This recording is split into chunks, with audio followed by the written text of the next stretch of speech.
स्वागत है career consultancy के ऑनलाइन प्लेटफॉर्म पर। कैसे हैं आप लोग? उम्मीद करते हैं अच्छे होंगे, स्वस्थ होंगे। तो आज एक नए लेक्चर की शुरुआत की जाए और आज का जो लेक्चर होगा बड़ा ही बेसिक लेक्चर होगा। बेसिक इसलिए होगा क्योंकि बहुत ही छोटे क्लास की बात होगी, लेकिन इम्पोर्टेंट होगा। इम्पोर्टेंट इसलिए क्योंकि हम हिंदी व्याकरण की चीज़ें पढ़ते हैं, बोलने में, लिखने में उनका प्रयोग करते हैं, लेकिन बहुत सारी ऐसी छोटी छोटी चीज़ें होती हैं जहाँ हमारे आपके द्वारा लगातार गलतियाँ की जाती हैं। तो उन्हीं गलतियों को दोहराया ना जाए, इसके लिए आज थोड़ा सा बात किया जाएगा। तो बोर्ड पर जैसे आप देख पा रहे हैं, आज का जो लेक्चर बेस्ड है वो है रा के जो विभिन्न रूप हैं और उनका प्रयोग कहाँ कहाँ होता है उस पर चर्चा किया जाएगा।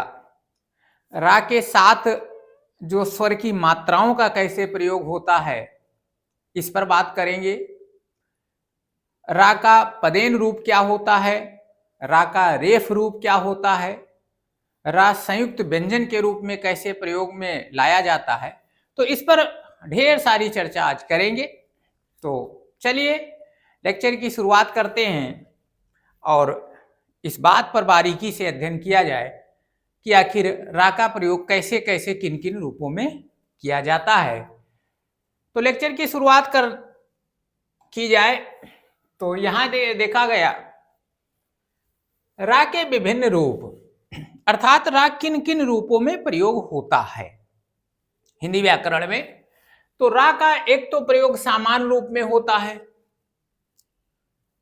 अब सामान्य रूप का क्या मतलब है? सामान्य रूप का मतलब ये है कि जो शब्द बनाए जाते हैं, तमाम ऐसे शब्द हैं जो रा से ही शुरुआत होते हैं, तो वहां रा का जो प्रयोग है वो सामान्य रूप में होता है। जैसे मान लिया जाए हम एक शब्द लिख दिए रहना, ठीक है ना। अब रहना हमने लिख दिया तो ये एक शब्द है जिसकी शुरुआत रा अक्षर से हो रही है, तो यहां जो रा का प्रयोग है ये सामान्य रूप में रा का प्रयोग हो रहा है, इसमें कहीं कोई दिक्कत है नहीं, स्वर के साथ प्रयोग हो रहा है। तो रा का एक सामान्य रूप में प्रयोग होता है। दूसरा जो प्रयोग है वो यहां पदेन रूप में रा का प्रयोग होता है। तो पदेन रूप में रा का प्रयोग किस प्रकार होता है, स्वर के साथ होता है या स्वर के बिना होता है, इस पर भी चर्चा करनी है। साथ साथ में रा का एक रूप और होता है जिस रूप में प्रयोग होता है उसको कहते हैं रेफ रूप में। रेफ रूप में रा का प्रयोग, तो रेफ रूप में रा का प्रयोग कैसे होता है इस पर भी चर्चा किया जाएगा। तो ये कुछ रूप में रा का प्रयोग होता है, तो इसी पर बात किया जाए। तो अब हम सबसे पहले बात करते हैं कि पदेन रूप में रा का प्रयोग कैसे होता है। पदेन रूप में रा का प्रयोग कैसे होता है, तो यदि आप इसको देखें तो पदेन रूप में लिखा है, जैसे पदेन रूप में रा संयुक्त वर्ण के रूप में प्रयोग होता है। अब संयुक्त वर्ण के रूप में रा का प्रयोग होता है पदेन रूप में, अर्थात संयुक्त वर्ण का अर्थ जब दो व्यंजन के लिए एक ही स्वर का प्रयोग हो। संयुक्त वर्ण वहां होते हैं जब कोई दो व्यंजन हो और उसके लिए एक ही स्वर का प्रयोग होता है। वैसे सामान्य रूप से हम व्यंजन की जब परिभाषा देते हैं तो व्यंजन की परिभाषा ही देते हैं कि ऐसे अक्षर जिनका उच्चारण स्वर की सहायता से किया जाता है उसको हम व्यंजन कहते हैं। इसका मतलब यह है कि हर एक व्यंजन के लिए एक स्वर होना चाहिए। यहां कहा गया है कि जब दो व्यंजन के लिए एक ही स्वर का प्रयोग हो तो वो संयुक्त वर्ण या संयुक्त रूप उसका होता है। जैसे मान लिया जाए हमने यहाँ एक शब्द लिखा है सत्य, उदाहरण के द्वारा समझा जाए। अब देखिए सत्य में एक आपका व्यंजन ता है और एक आपका या है, एक ता है और एक या है। अब सा के लिए ध्यान दीजिए, सा के लिए आ हो गया और ता के साथ स्वर नहीं है, प्लस या के साथ स्वर है। अब यदि आप देखिए ता और या के लिए एक ही स्वर का प्रयोग हो रहा है, इसका क्या मतलब है कि यह दो व्यंजन के लिए एक स्वर का प्रयोग हुआ, यह है आपका संयुक्त रूप, यह है संयुक्त वर्ण के रूप में इसका प्रयोग हुआ। जैसे सच्चा लिखा हुआ है, यह आपका संयुक्त रूप में प्रयोग हो रहा है। तो संयुक्त रूप में प्रयोग जब रा का होता है तो वो रा का पदेन रूप कहलाता है, रा का पदेन रूप कहलाता है। अब रा का ये पदेन रूप कहलाता है जब संयुक्त वर्ण के साथ प्रयोग होता है। तो हम प्रयोग कैसे करते हैं इस पर यदि चर्चा करें, हम प्रयोग कैसे करते हैं यदि इस पर चर्चा कर लें, रा का पदेन रूप कैसे प्रयोग किया जाता है व्यंजन के साथ या स्वर के साथ, तो हम इस पर बात करते हैं। तो देखिएगा, जैसे पदेन रूप का ये उदाहरण है, पदेन रूप का ये उदाहरण है, अर्थात किसी व्यंजन के साथ नीचे तिरछी लाइन के रूप में हम प्रयोग करते हैं, तब रा का पदेन रूप कहलाता है। जैसे यहां क्रम लिखा है तो क्रम में देखिए रा तिरछी लाइन के रूप में प्रयोग हुआ है, प्रकाश में तिरछी लाइन के रूप में प्रयोग हुआ है, स्रा में तिरछी लाइन के रूप में। अब ट्रक में देखो एक तो ऐसे प्रयोग हो रहा है, एक प्रयोग इस रूप में हो रहा है, ध्यान दीजिएगा, और एक प्रयोग इस रूप में हो रहा है। दोनों तरीके से रा के पदेन रूप का ये दोनों रूप है, रा का पदेन रूप है, ध्यान रखिएगा, ये पदेन रूप दोनों है। अब आप ये मन में क्वेश्चन आपके उठ रहा होगा कि आखिर कहीं कहीं इस तिरछी लाइन के रूप में और कहीं कहीं इस सिंबल के रूप में रा का प्रयोग हो रहा है और दोनों पदेन रूप हैं, तो ऐसा क्यों हो रहा है? जैसे आपने देखा ट्रक में इस रूप में प्रयोग हो रहा है और प्रकाश क्रम में इस रूप में प्रयोग हो रहा है, ड्राइवर में इस रूप में हो रहा है, त्रिशूल में इस रूप में तिरछी लाइन के रूप में हो रहा है, दोनों ही पदेन रूप हैं, ऐसा क्यों? जब दोनों ही पदेन रूप है तो दो रूपों में कैसे प्रयोग हो रहा, इसको भी जरा थोड़ा सा समझिएगा। देखो जो व्यंजन होता है, जो व्यंजन है हमारे पास 33 प्लस अन्य, तो वो दो रूपों में लिखे जाते हैं। एक व्यंजन होता है खड़ी पाई के रूप में और एक व्यंजन होता है बिना खड़ी पाई के रूप में। खड़ी पाई के रूप में व्यंजन लिखा जाता है और बिना खड़ी पाई के रूप में व्यंजन लिखा जाता है। अब जैसे जैसे यदि आप मां लिख रहे हैं, ना लिख रहे हैं, का लिख रहे हैं, पा लिख रहे हैं, बा लिख रहे हैं, भा लिख रहे हैं, फा लिख रहे हैं, ये देखिए। और जैसे आप दा लिख रहे हैं, ठीक है ना, जैसे यहां आप देखिए, यहां आप टा लिख रहे हैं, यहां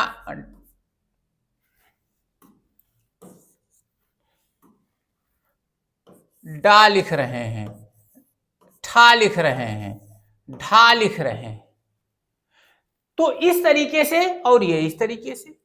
तो ये आप व्यंजन देखिएगा, यहां मां जो है यदि आप इस सेक्शन को हटा दें तो एक लाइन यहां बन रहा है, यहां एक लाइन बन रहा है, यहां लाइन बन रहा है, यहां लाइन बन रहा है, यहां लाइन बन रहा है, ये देखिए, ये देखिए खड़ी पाई यहां है, यहां खड़ी पाई शामिल है। इसलिए जो इस प्रकार के व्यंजन लिखे जाते हैं उसको हम कहते हैं खड़ी पाई वाले व्यंजन, खड़ी पाई वाले व्यंजन। यहां देखिए इस प्रकार में खड़ी पाई कहीं नहीं बन रहा है, खड़ी पाई कहीं नहीं बन रहा है, तो ये जो व्यंजन होते हैं ये बिना खड़ी पाई वाले होते हैं, ये बिना खड़ी पाई वाले हैं, ये बिना खड़ी पाई वाले होते हैं। चीजें क्लियर हो गई? तो अब ध्यान रखिएगा, जब पदेन रूप में रा का प्रयोग खड़ी पाई वाले व्यंजन के साथ होगा, पदेन रूप में रा का प्रयोग जब खड़ी पाई वाले व्यंजन के साथ होगा तो वहां रा का प्रयोग तिरछी लाइन के रूप में होगा। रा का प्रयोग तिरछी लाइन के रूप में होगा। जैसे यदि हम मां के साथ पदेन रूप में रा का प्रयोग करते हैं तो ये तिरछी लाइन के रूप में करेंगे। पा के साथ प्रयोग करते हैं तो ये तिरछी लाइन के रूप में, का प्रयोग करते हैं तो तिरछी लाइन के रूप में प्रयोग करेंगे। यही यदि हम रा का प्रयोग पदेन रूप में रा का प्रयोग बिना खड़ी पाई वाले व्यंजन के साथ कर रहे हैं तो वहां हम इस सिंबल के रूप में करेंगे। जैसे ये टा के साथ हम प्रयोग कर रहे हैं तो इस रूप में, डा के साथ इस रूप में, ठा के साथ इस रूप में, ऐसे प्रयोग करेंगे। तो पदेन रूप में दोनों तरीके से रा का प्रयोग होता है। अब वो डिपेंड ये कर रहा है कि जो हमारा व्यंजन वर्ण है वो खड़ी पाई के रूप में है या बिना खड़ी पाई के रूप में है, और जैसे व्यंजन होगा उस रूप में रा का प्रयोग कर लेंगे पदेन रूप में। चीजें समझ में आ रही है? तो अब देखिएगा इसी रूप में यहां हमने जो आपके सामने उदाहरण लिखा है तो क्रम में, अब देखिए का के साथ रा लगा है, ये चूंकि का जो है आपका खड़ी पाई वाला व्यंजन है इसलिए तिरछे रूप में रा का प्रयोग है। पा खड़ी पाई का है, अब सा खड़ी पाई का है, टा देखिए बिना खड़ी पाई वाला है इसलिए इस सिंबल के रूप में, डा खड़ी बिना खड़ी पाई वाला है, त्रा खड़ी पाई वाला है इसलिए इस रूप में लगा है। ये चीजें समझ में आ गई कि कहां तिरछे रूप में रा का प्रयोग करेंगे और कहां जो है इस रूप में रा का प्रयोग करेंगे। अब आगे थोड़ा सा और समझिएगा, जब हम पदेन रूप में रा का प्रयोग करते हैं तो यहां थोड़ा सा इंपॉर्टेंट चीज है, इसको समझा जाए। पदेन रूप में जब हम रा का प्रयोग करते हैं तो होता क्या है कि बहुतायत मात्रा में लोग ये समझ रहे होते हैं कि यहां जैसे रा का प्रयोग हो रहा है तो अब ये रा का प्रयोग पदेन रूप में जब हो रहा है तो रा के साथ स्वर नहीं लगा है, अर्थात आधा रा के रूप में प्रयोग हो रहा है। बहुतायत मात्रा में यही समझ में आ रहा होता है कि यहां रा का प्रयोग बिना स्वर के, और जब बिना स्वर के किसी भी व्यंजन का प्रयोग होता है तो वो आधे का, उसको आधा व्यंजन कह लेते हैं। रा, इसको हम यदि उच्चारित करें तो रा कहेंगे, अमूमन यही समझ में आता है। लेकिन यहां ये ध्यान देने की बात है, जब पदेन रूप में रा का प्रयोग किसी भी व्यंजन के साथ होगा, ये चीज ध्यान रखिएगा, जब रा का प्रयोग पदेन रूप में किसी भी व्यंजन के साथ होगा, वो चाहे खड़ी पाई वाले के साथ हो या बिना खड़ी पाई वाले के साथ, तब वहां रा का प्रयोग स्वर के साथ होता है, स्वर के साथ होता है, ये आपको ध्यान रखना है। अब रा का प्रयोग जब स्वर के साथ होगा तब इसका मतलब यहां रा पूरा होगा, रा पूरा होगा ना कि आधा होगा, रा पूरा होगा ना कि आधा होगा। ये इंटरेस्टिंग चीज है। अभी तक हम यही समझ पा रहे थे कि जैसे क्रम में का आधा रा और मां, का आधा रा और मां, लेकिन ऐसा नहीं है, ऐसा नहीं है। जब भी पदेन रूप में रा का प्रयोग होता है तो रा स्वर के साथ प्रयोग होता है, और जब कोई भी व्यंजन स्वर के साथ प्रयोग होता है तो वो पूरा होता है, आधा नहीं होता है।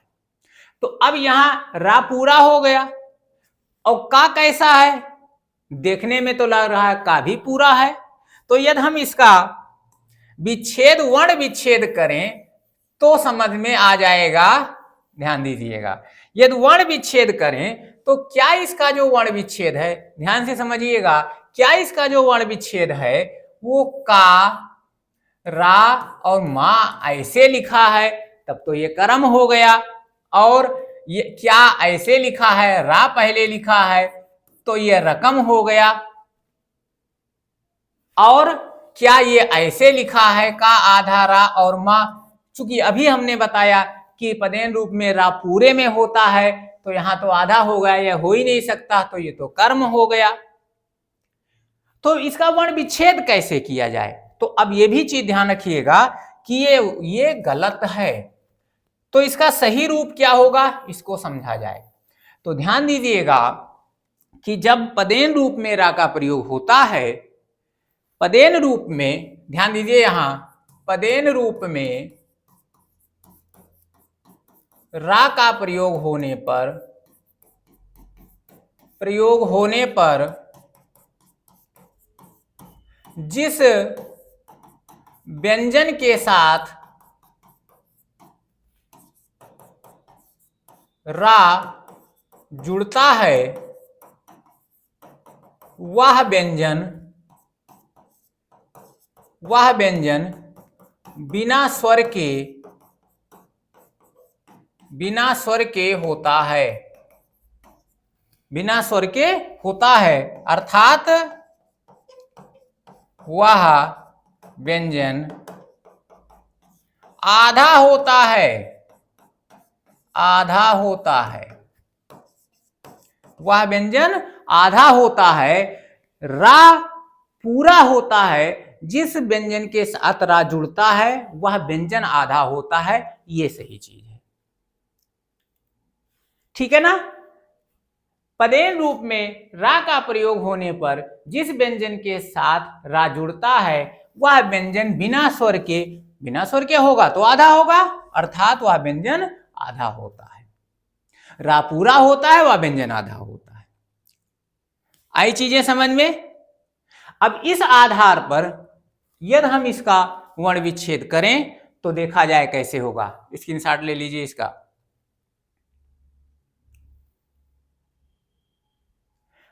तो वर्ण विच्छेद करें तो देखिए,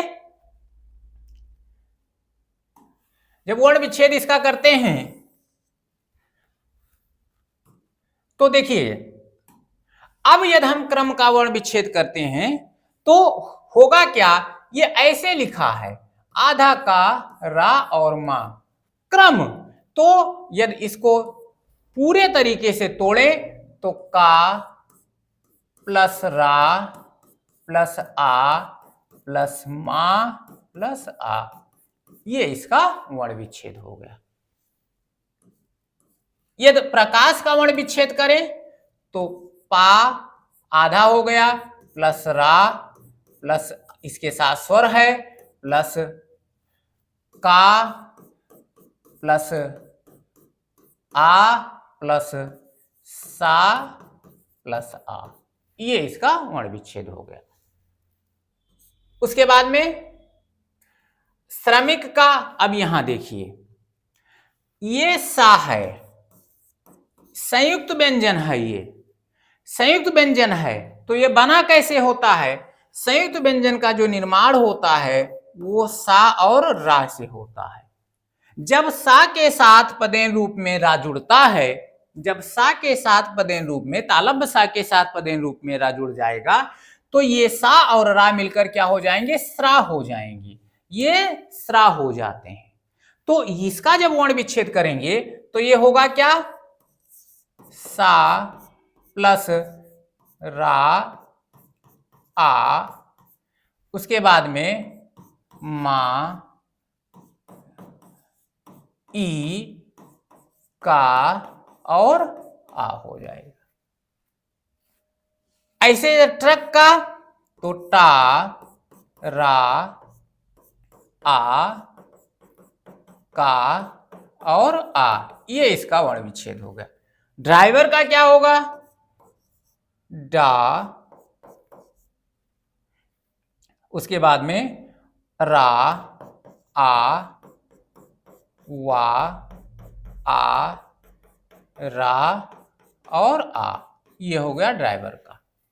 त्रिशूल का, अब देखिए, त्रा ये भी संयुक्त व्यंजन है, त्रा क्या है, संयुक्त व्यंजन है, बनता कैसे है, आधा ता और रा से। तो यहां देखिए, अब यहां हो गया आधा ता आधा रा ई त्रयी, त्रयी सा उ ला और आ, ये इसका वर्ण विच्छेद हो गया। ठीक है ना, आधा ता रा, उस पर त्रयी, सा बड़ा उ ला और आ। तो यह पदेन रूप में जब रा का प्रयोग होता है तो इस रूप में रा का प्रयोग होता है। ध्यान दीजिएगा कि जिस व्यंजन के साथ रा होता है वो व्यंजन आधा होता है, रा पूरा होता है। उम्मीद करते हैं ये चीजें समझ में आ गई होंगी। तो पदेन रूप में रा का प्रयोग इस रूप में होता है। स्क्रीनशॉट ले लीजिए। अब आइए रा का दूसरे रूप में कैसे प्रयोग होता है इस पर बात किया जाए। तो अब रा का रेफ रूप देखा जाए। रेफ रूप में क्या होता है? तो रा का प्रयोग रेफ रूप में बिना स्वर के होता है। रा का प्रयोग रेफ रूप में बिना स्वर के होता है। अब रा का प्रयोग जब रेफ रूप में बिना स्वर के साथ होता है तो रेफ रूप में रा क्या होता है? रा आधा होता है, आधा होता है। रा क्या होता है? आधा होता है। और लगता कहां है? तो जिस व्यंजन के पहले रा का उच्चारण करना है, उच्चारण करना है, उस व्यंजन के ऊपर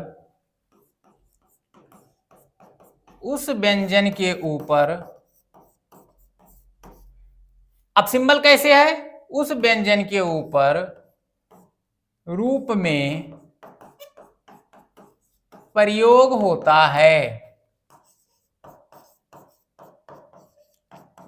ये जैसे यहां आप देख पा रहे होंगे उदाहरण में लिखा हुआ है। तो यहां जो मां के ऊपर रा लगा है, वा के ऊपर लगा है, वा के ऊपर लगा है, मां के ऊपर लगा है, ये जो रा का प्रयोग यहां हुआ है, यहां रेफ रूप में रा का प्रयोग हुआ है। ये रेफ रूप में रा का प्रयोग हुआ है। और जब रेफ रूप में रा का प्रयोग होता है तो रा क्या होता है? बिना स्वर के होता है, अर्थात आधा होता है, रा आधा होता है। ठीक है ना? अब इसका यदि वर्ण विच्छेद करें, इसका यदि वर्ण विच्छेद करें तो ध्यान दीजिएगा,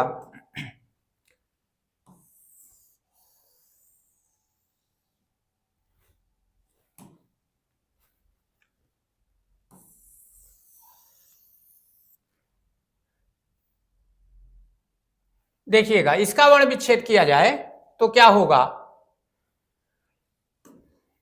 जैसे धर्म लिखा है तो अब धा इसके साथ क्या जुड़ा है? आ प्लस अब रा का प्रयोग कहां हो रहा है? जिस व्यंजन के पहले रा का उच्चारण करना होता है उस व्यंजन के ऊपर, अर्थात मां के ऊपर यदि रा लगा है तो रा का उच्चारण कहां होगा? मां के पहले होगा। तो यहां रा हो गया और बिना स्वर के आधा होता है। मां क्या हो गया? ये हो गया धर्म हो गया। ये धर्म हो गया, धर्म नहीं धर्म। आशीर्वाद क्या है इसका? यदि तो ये बड़ा आ सा बड़ी ई,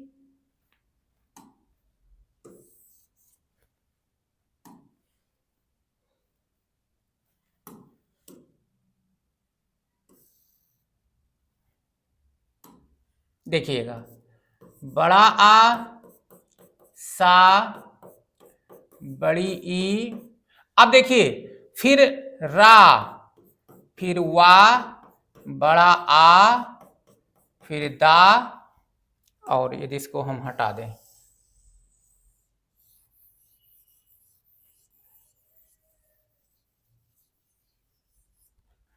तो ये क्या हो जाएगा?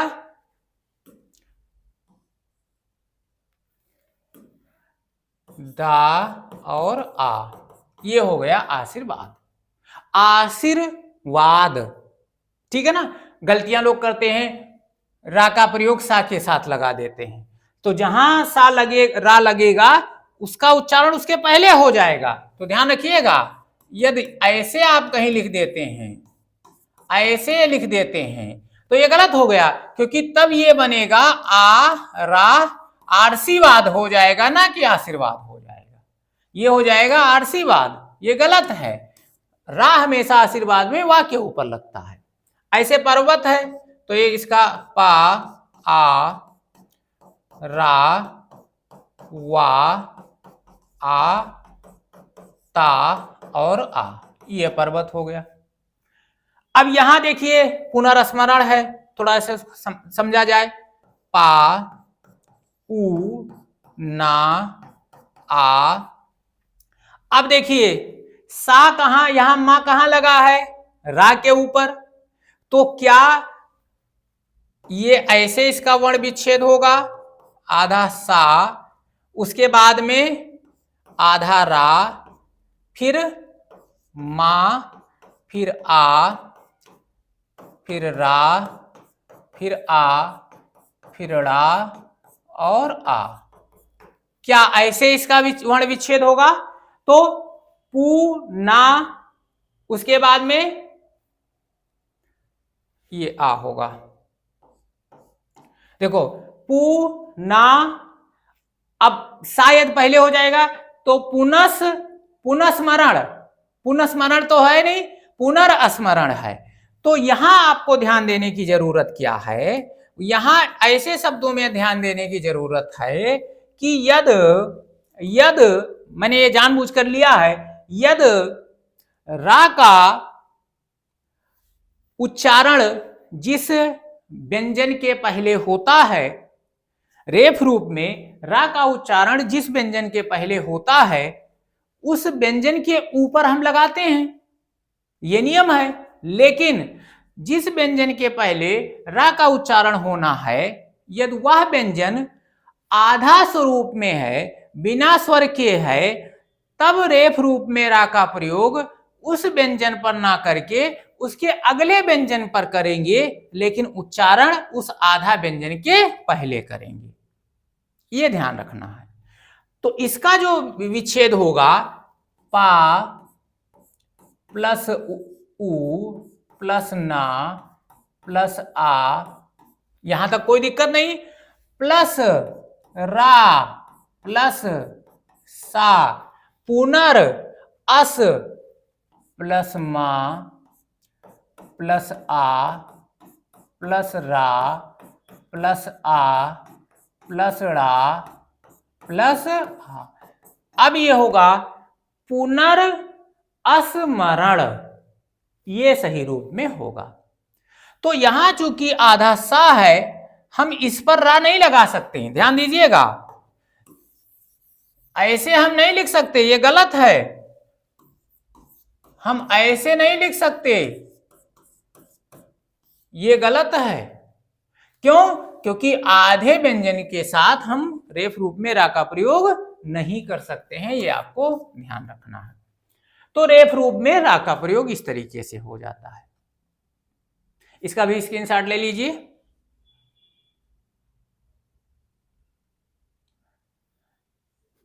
चलिए थोड़ा सा और आगे बात किया जाए। अब देखिए रा के साथ जो स्वर मात्रा का प्रयोग कैसे होता है। तो स्वर की जो मात्राएं हैं उसको पहले जान लिया जाए। जैसे आ है, आ, तो आ का कोई मात्रा नहीं होता है, वो किसी भी व्यंजन के साथ प्रयोग होता है। तो आ का है नहीं, आ, ई, उ, री, ए, ओ, अंग, आहा। अब इसमें बहुत ज्यादा कोई दिक्कत है नहीं प्रयोग में, रा के साथ मात्रा का प्रयोग।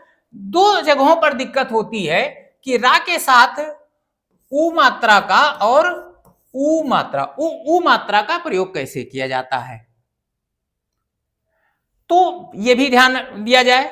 तो इस पर यदि हम बात करें तो देखिए उ मात्रा वाले शब्द रा के साथ, थोड़ा सा पहले इसको जान लिया जाए। तो रा के साथ, अब हम देखिए रा के साथ उ मात्रा का प्रयोग इस रूप में और बड़ाऊ मात्रा का प्रयोग इस रूप में तो करते ही नहीं है, ये तो एकदम बेसिक कॉन्सेप्ट है, इस रूप में तो होता नहीं है।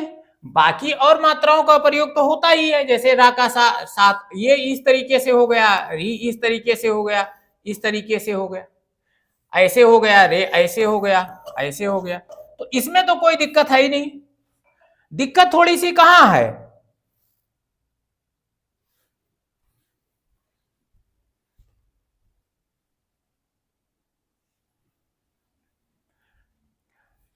दिक्कत थोड़ी सी कहां है, इस रूप में है। तो इस रूप में रा के साथ उ मात्रा का और बड़ा उ मात्रा का प्रयोग कैसे होता है, इसको थोड़ा सा समझ लें बस।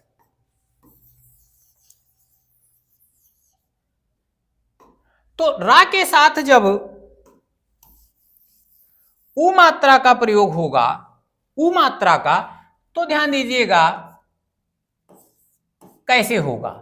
तो देखिए, रा के साथ जब उ मात्रा का प्रयोग होता है तो इस रूप में होता है, और बड़ा उ मात्रा का प्रयोग होता है तो इस रूप में होता है। अब दोनों जगहों पर एकदम आपको एक जैसा लग रहा होगा, लेकिन अंतर क्या है? अंतर देखिएगा, अंतर जब उ मात्रा का पहचानेंगे कैसे, उ मात्रा का जब प्रयोग होगा तो ये मुंह जो है ये खुला रहेगा, ध्यान रखिएगा, ये ऐसे रहेगा। और जब बड़ा उ मात्रा का प्रयोग होगा के साथ तो ये मुंह क्या होगा, बंद रहेगा। यही अंतर है, इसी से आपको पहचानना है। जैसे आप यहां उदाहरण देखिएगा, जैसे देखिए उ मात्रा में गुरु, देखिए मुंह सबका, जहां रा का प्रयोग है वहां सब खुला हुआ है, ये उ मात्रा का प्रयोग हो गया। और जहां बड़ा उ मात्रा का प्रयोग है वहां देखिए सबके साथ ये मुंह बंद है, ये बड़ा उ मात्रा का प्रयोग हो गया। तो ये बेसिक अंतर है, रा के साथ उ और उ मात्रा का प्रयोग कैसे होगा और कहां कैसे पहचानेंगे यहां उ का प्रयोग है, और कैसे पहचानेंगे यहां बड़ा उ का प्रयोग है। तो उ का प्रयोग ये मुंह खुला रहेगा, और बड़ा उ का प्रयोग ये मुंह क्या रहेगा, बंद रहेगा। अब बाकी शब्द बहुत सारे हैं जहां ये वर्तनी में आता है कि कौन सा सही है कौन सा गलत है, तो उस पर अलग से हम बात करेंगे। एक और थोड़ा सा इसमें समझ लिया जाए, क्या री मात्रा का प्रयोग रा के साथ होता है? अब वैसे किसी और व्यंजन के साथ, जैसे मान लिया जाए पा है और पा के साथ री का प्रयोग करते हैं तो नीचे इस रूप में हम लगा देते हैं, ता के साथ प्रयोग करते हैं तो इस रूप में लगा देते हैं, ना के साथ प्रयोग करते हैं तो इस रूप में लगा देते हैं, का के साथ प्रयोग करते हैं तो इस रूप में लगा देते हैं। तो बात यह किया जाए कि क्या यदि रा के साथ प्रयोग होता है री का, रा के साथ री का प्रयोग होता है कि नहीं होता है, और होता है तो क्या अन्य व्यंजन जैसा ही होता है? जैसे मान लिया जाए रा के साथ हम री को लगा रहे हैं तो क्या ऐसे लगा देंगे, और होता भी है कि नहीं होता है? तो हां, इसका जवाब है कि क्या री मात्रा का प्रयोग रा के साथ होता है, तो इसका उत्तर है कि हां होता है, प्रयोग होता है, हां प्रयोग होता है। तो होता है तो किस रूप में होता है, एक उदाहरण के द्वारा इसको समझा जाए। तो देखिए, जैसे एक उदाहरण है, मान लिया जाए ये निर शब्द लिखा है, और चूंकि री एक स्वर है, तो जब स्वर किसी व्यंजन के साथ प्रयोग होगा तो वो व्यंजन आधा ही होगा। तो अब इसके साथ यदि हम रित लिखते हैं, रित लिखते हैं, अब यदि इसका प्रयोग इस रूप में हो तो नियमता यह होगा कि ना ये हो गया और रा के साथ क्या जुड़ जाएगा, निरित, ये हो जाएगा। लेकिन ये आपका है गलत। तो री का प्रयोग होता कैसे है, इंपॉर्टेंट चीज है, ध्यान से समझिएगा। तो री का प्रयोग जो होता है वो जब इसको हम जोड़ेंगे तो ये ऐसे होता है, ये इस रूप में निर्रत, इस रूप में लिखा जाता है, निर्रत इस रूप में लिखा जाता है। अजीब आपको लग रहा होगा, नियम के एकदम विपरीत है, लेकिन ये इसका शुद्ध रूप है। तो ध्यान दीजिए, जब री का प्रयोग रा के साथ होता है तो जो रा होता है वो रेफ रूप में प्रयोग होता है। री के साथ यहां आप लिख सकते हैं, री के साथ रा का प्रयोग रेफ रूप में होता है, रेफ रूप में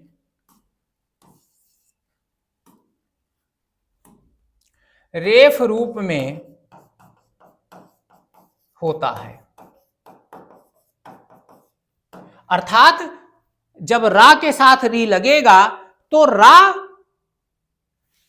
के साथ री का मात्रा नहीं लगेगा, री पूरा पूरा लिखा जाएगा और उसके ऊपर रा रेफ रूप में प्रयोग हो जाएगा। ये आपका नियम है। तो री के साथ री का प्रयोग रा के साथ होता है, ये भी आप समझ लीजिए, और कैसे होता है ये भी समझ लीजिए, वहां रा रूप रेफ रूप में हो जाता है। तो ये आज जो है समझा गया रा के विभिन्न रूप कैसे होते हैं और उनका प्रयोग कैसे होता है। तो उम्मीद करते हैं कि वीडियो अच्छा लगा होगा, और यदि अच्छा लगा हो तो एक कमेंट कर दीजिए, लाइक भी कर दीजिए और अपने दोस्तों को शेयर कर दीजिए, और ये चैनल पर नए हैं तो सब्सक्राइब भी कर लीजिए। तो आज के लिए इतना ही। उम्मीद करते हैं वीडियो अच्छा लगा होगा। ऐसे ही इंटरेस्टिंग वीडियो के साथ फिर मिलते हैं, तब तक के लिए धन्यवाद। जय हिंद।